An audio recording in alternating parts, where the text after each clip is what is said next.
So I've done an update to the water again.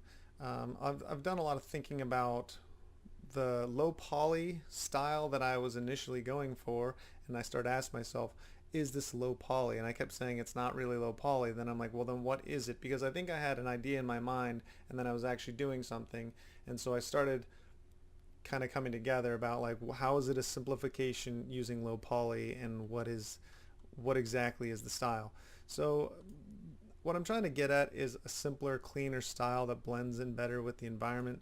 And I think there's definitely some interesting things happening here.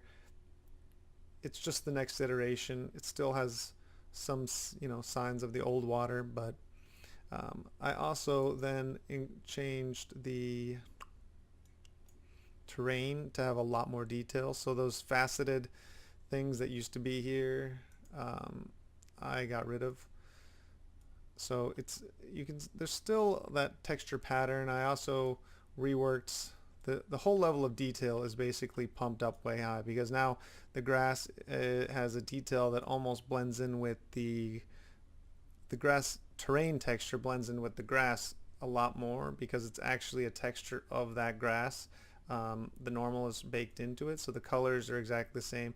So you start getting a really nice blend where these will just help break up the silhouettes of any of the objects they're surrounding.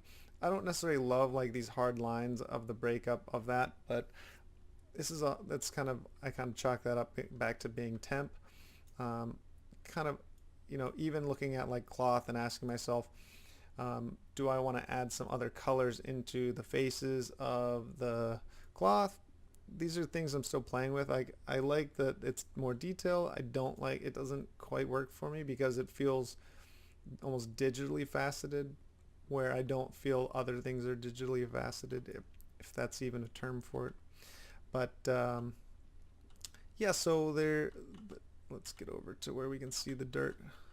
The dirt doesn't appear to be low poly, because what I was realizing is the frequency of detail hides the fact that anything's low poly. So what I'm describing it as a simple textured with faceted geometry that gives the detail through faceting. So instead of having smooth edges, I let geometry have hard edges. So if we would zoom in on this, you can actually see it is faceted hard edge geometry, even though it doesn't read from this far back. But that it would be the idea, is that the faceting on a simple texture is going to create the detail.